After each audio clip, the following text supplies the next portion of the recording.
The port facility processed over 15,000 shipping containers annually. It was a mid-sized cargo terminal that handled freight moving between regional distribution centers and international shipping routes. The facility had proper licensing from port authorities, customs clearance protocols, and security measures consistent with maritime commerce regulations. Trucks arrived daily to drop off or pick up containers. Cranes moved the metal boxes between storage yards and cargo ships. The operation was routine, efficient, and entirely legitimate on the surface. Federal customs investigators had been monitoring certain shipping patterns for 3 months, not because of obvious smuggling indicators, but because of anomalies that didn't quite fit standard commercial freight profiles. Containers from specific shippers that showed unusual weight distributions. Documentation that was technically correct but used language patterns that didn't match typical commercial invoicing. And shipping routes that made sense for legitimate cargo but involved stops at ports known for being less rigorous about inspection protocols. The investigation was part of a broader task force effort examining international trafficking routes. Intelligence suggested that trafficking organizations were using commercial shipping infrastructure to move people between countries. The scale was unknown. The specific methods were unclear. But patterns in financial transactions, communications intercepts, and reports from international law enforcement partners indicated that legitimate cargo operations were being exploited for human smuggling. The breakthrough came when investigators identified a specific shipping company that appeared repeatedly in communications associated with known trafficking networks. The company was registered in a jurisdiction with minimal corporate transparency requirements. Its containers moved through multiple ports, always with proper documentation, always cleared by customs without issue. But the company had no visible business operations beyond shipping, no website, no physical offices, no employees beyond the minimum required for regulatory compliance. Financial analysis showed the company received payments from sources that couldn't be connected to legitimate commercial transactions. The amounts were consistent with what trafficking operations might generate rather than standard freight charges. And the timing of payments correlated with shipping schedules in ways that suggested something beyond ordinary cargo movement. Investigators obtained authorization to inspect containers from this company when they moved through U.S. ports. The challenge was that containers arrived and departed on tight schedules. A container might be at a terminal for as little as 6 hours between being offloaded from one vessel and loaded onto another for its next destination. Inspection had to happen during that narrow window without disrupting port operations or alerting the shipping company that law enforcement was examining their cargo. The first 2 inspections revealed nothing. The containers held commercial goods that matched documentation, electronics, textiles, standard consumer products being moved through international supply chains. The cargo was legitimate even if the patterns around it seemed suspicious. Investigators began to question whether the intelligence was accurate. The 3rd inspection was scheduled for a container arriving at the regional port terminal on a Tuesday morning. The container was listed as holding agricultural equipment parts destined for a facility in Central America. Weight matched documentation. Size matched manifests. Nothing appeared unusual based on paperwork review. The container arrived at the terminal at 7:23 a.m., offloaded from a cargo ship that had originated in Southeast Asia with stops at 3 intermediate ports. It was placed in a storage yard section designated for containers awaiting transfer to outbound vessels. The departure vessel was scheduled to begin loading at 1 p.m. The container would be among the first loaded based on its position in the stacking sequence. Customs inspectors arrived at 11:47 a.m. to examine the container before it was loaded. Standard inspection protocol. The container was moved to an inspection area where it could be opened without interfering with other terminal operations. Bolt cutters were prepared to break the customs seal. Documentation was reviewed one final time to ensure the right container was being inspected. At 11:53 a.m., the seal was cut and the container doors were opened. The smell that emerged was immediate and overwhelming. Human waste. Sweat. the stale air of an enclosed space that had been occupied without ventilation. One inspector immediately backed away and called for backup. The other inspector looked inside with a flashlight. The container was packed with people. Not cargo. Not agricultural equipment parts. People. Dozens of them. Sitting, standing, crouched in a space that was never designed for human occupancy. The container was 40 feet long, 8 feet wide, and 8 feet tall. It was divided internally with temporary barriers creating two sections. Both sections contained people. The estimate in those first seconds was 20 to 30 individuals. That estimate increased as inspectors looked more carefully and realized the interior was more densely packed than initially apparent. People were arranged in layers, some sitting on the floor, others on crude benches constructed from shipping pallets, some standing in the limited space that remained. Emergency medical services were called at 11:55 a.m. Additional customs agents and port security were notified. Federal Trafficking Task Force was activated. The situation had just escalated from a routine container inspection to a mass rescue operation at an active cargo terminal where a vessel was scheduled to depart in just over 1 hour. The people inside the container were extracted carefully.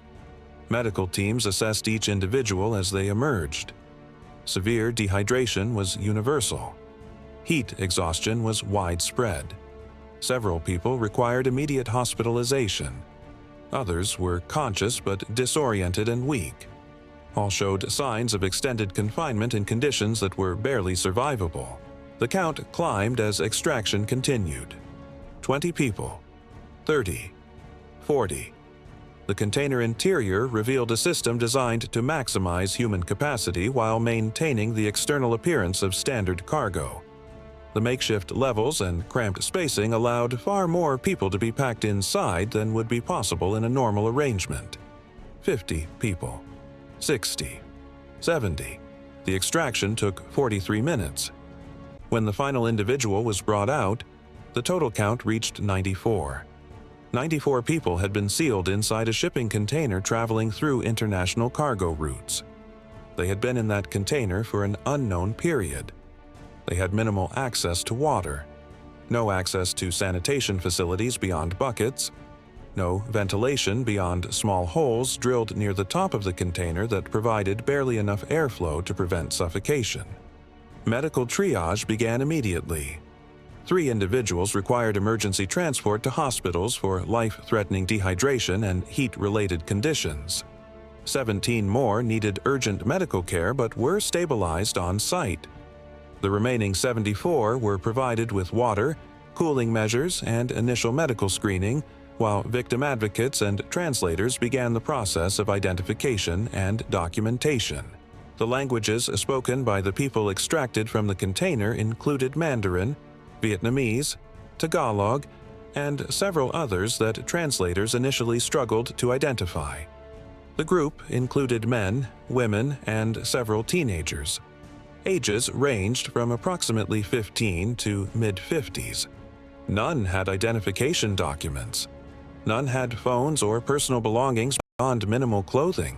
Initial interviews revealed they had been traveling in the container for at least 36 hours. They had been loaded at a port in Southeast Asia with promises they would be transported to their destination safely. They had been told the journey would take approximately 2 days. They had been given limited water and food before the container was sealed. They had been told not to make noise or try to communicate with anyone outside the container. The conditions during transport were horrific. Temperatures inside the container fluctuated based on external conditions and sun exposure. At peak, temperatures likely exceeded 110 degrees Fahrenheit. The air was thin despite the ventilation holes. People took turns sitting near the holes to breathe slightly fresher air. Several had become ill during the journey. One person had lost consciousness for an extended period before recovering partially. They had heard the container being moved multiple times, lifted by cranes, placed on vessels, offloaded, repositioned. Each movement was terrifying because they didn't know if they were approaching their destination or if something had gone wrong. They had tried to keep track of time but lost count after the first day. Some thought they had been traveling for 3 days. Others believed it had been longer. When the container doors opened and daylight flooded in, several people had been too weak to stand. Others had rushed toward the opening, desperate for air and light. The relief of being discovered was tempered by fear about what would happen next. Many believed they would be arrested or deported.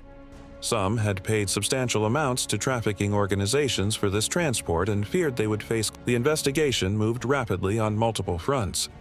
The shipping container was secured as a crime scene. Forensic teams documented the interior conditions and collected evidence.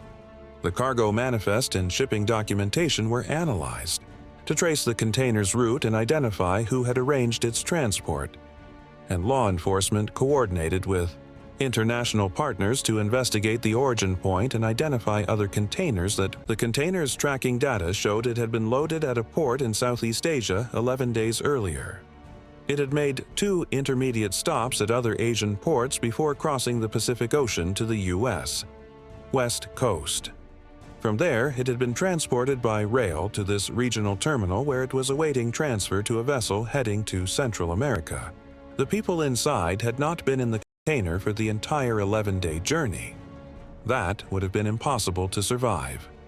Instead, the container had been opened and closed at intermediate points where people were provided with minimal supplies and the container was prepared for the next leg of the route.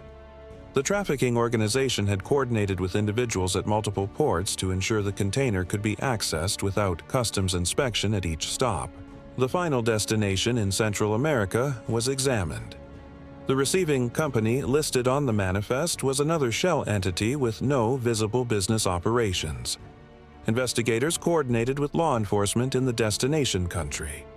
A raid on the receiving facility was planned for when the container would have arrived if the transport had proceeded as scheduled. Back at the terminal, the immediate concern was the scheduled vessel departure. The container had been slated for loading at 1:08 p.m. It was now 12:51 p.m. The departure time was 9 minutes away. If the trafficking organization had monitoring systems in place, they might already know the container hadn't been loaded as scheduled. They might be attempting to warn other parts of their network. And they might be moving to conceal evidence or relocate operations. Federal agents moved quickly to identify other containers from the same shipping company that were currently in U.S. ports or in transit. Within 30 minutes, 6 additional containers were flagged for immediate inspection. 4 were at ports on the West Coast. 2 were at East Coast facilities. All were scheduled for near-term departures to various international destinations. Coordinated inspections began at 1:34 p.m. across all 6 locations. The first inspection on the West Coast opened a container listed as containing industrial machinery. Inside were 41 people. The conditions were similar to what had been found at the regional terminal. Severe overcrowding, minimal supplies, inadequate ventilation, people who had been sealed inside for extended periods during international transport. The second West Coast inspection found a container that actually contained machinery as documented. The third found 27 people. The fourth found 39 people. On the East Coast, one container held 19 people and the other contained legitimate cargo. The total across all inspections reached 220 people. 220 individuals who had been transported in shipping containers through international cargo routes. All were destined for various locations in the Western Hemisphere. All had paid trafficking organizations for what they believed would be safe transport to countries where they sought work opportunities or family reunification. And all had endured conditions during transport that were barely survivable and had already resulted in multiple medical emergencies. The shipping company's records were seized through international legal cooperation.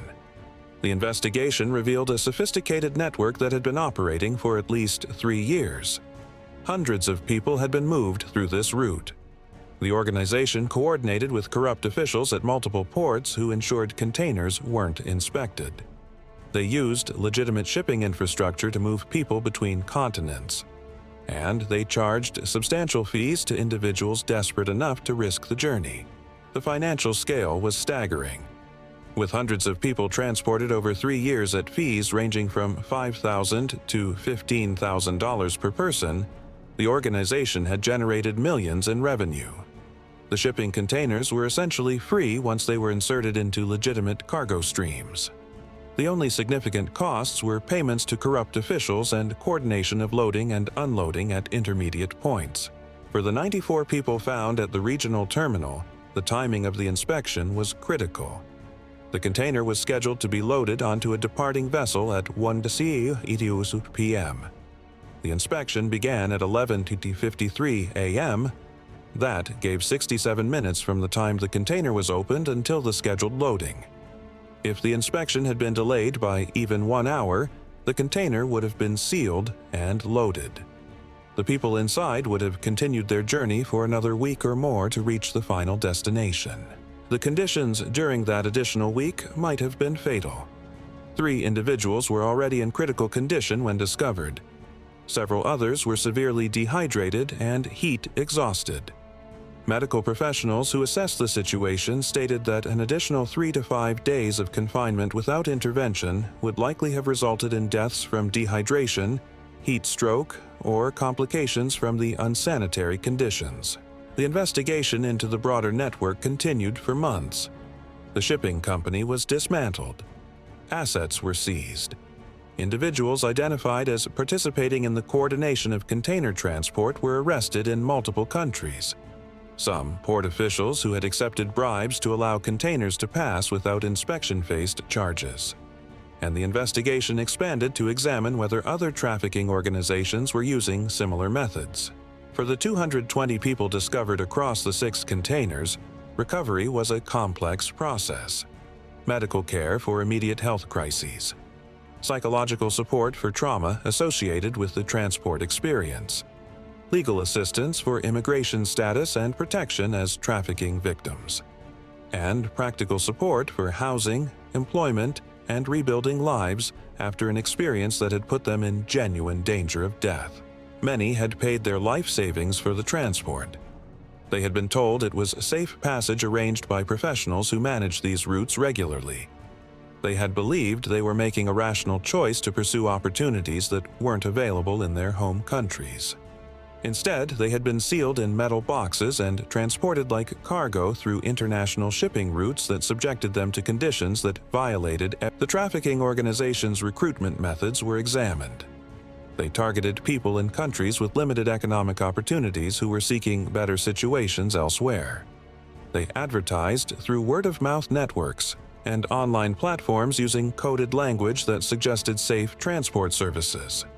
They collected substantial advance payments and additional fees that were supposedly for documentation, transport, and the promises made during recruitment bore no resemblance to the reality of being sealed in shipping containers for days or weeks at a time.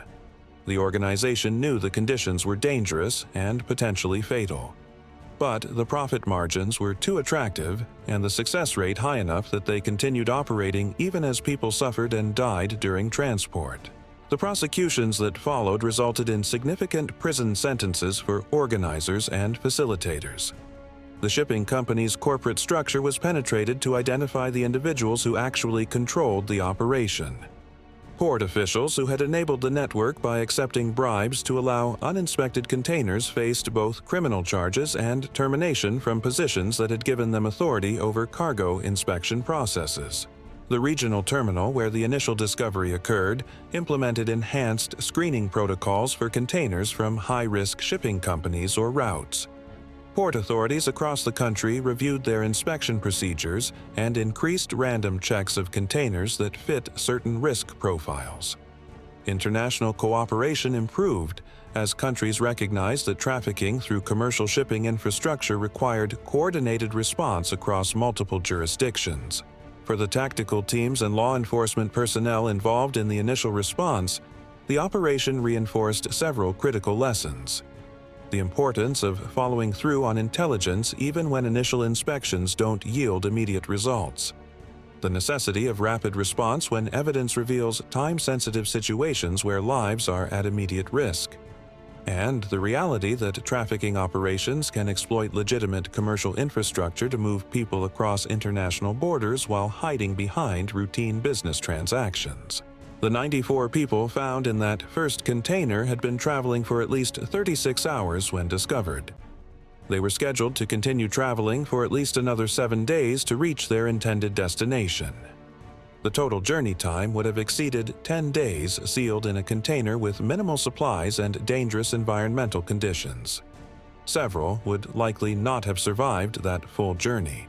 The inspection that saved them happened 45 minutes before their container was scheduled to be loaded onto a departing vessel.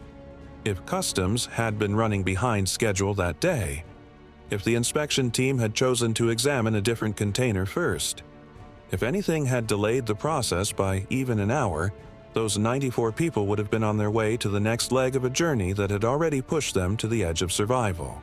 The timing wasn't the result of dramatic last-second intervention. It was the result of routine inspection protocols being followed and investigators recognizing that even though previous inspections had found nothing, the patterns warranted continued examination. The container happened to be scheduled for inspection on that particular day. The timing happened to fall 67 minutes before scheduled departure, and those coinciding factors meant that 94 people were extracted rather than sealed back inside and transported further into a system that treated them as cargo rather than human beings. The container that held them was eventually destroyed. It couldn't be returned to commercial use after being identified as having been used for human smuggling. The metal box that had held 94 people in conditions barely adequate to sustain life was cut apart and scrapped.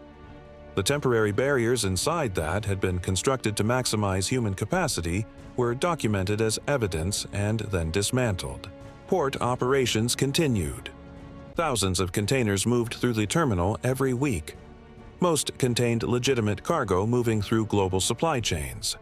But enhanced inspection protocols meant that containers from certain shippers or routes now received additional scrutiny. The assumption that proper documentation guaranteed legitimate cargo was replaced with verification systems designed to detect anomalies that might indicate smuggling or trafficking. For the 94 people whose lives were saved by that inspection, recovery paths varied. Some eventually returned to their home countries, disillusioned by the experience but grateful to be alive. Others pursued legal immigration status through protections available to trafficking victims who cooperated with investigations. Several remained in the United States, rebuilding lives and pursuing opportunities that didn't require being sealed in shipping containers and transported like commercial freight. The investigation remains active in some aspects. The network that was dismantled was substantial, but investigators believe similar operations continue using other methods and routes. The incentive structure that makes human smuggling profitable hasn't changed. The desperation that drives people to pay thousands of dollars for dangerous transport options hasn't disappeared. And the commercial shipping infrastructure that was exploited continues to move millions of containers annually with inspection resources that can only examine a tiny fraction of total volume. The container that arrived at 7:23 a.m. and was opened at 11:53 a.m. represented one successful interdiction in a much larger pattern.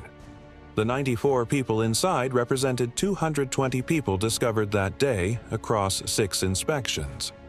And those 220 represented hundreds or thousands more who had been moved through similar routes over the 3 years the network operated before being detected. The moment when those container doors opened and daylight flooded into the darkness where 94 people had been sealed for at least 36 hours was the turning point between continued transport toward potentially fatal conditions and rescue that provided a chance at survival and recovery. The timing was 45 minutes before scheduled departure. The intervention was the result of persistent investigation and routine inspection. And the outcome was that 94 people who had been treated as cargo were recognized as human beings who deserved protection rather than being loaded onto another vessel for another week of confinement in conditions designed to maximize profit while minimizing the humanity of those being transported.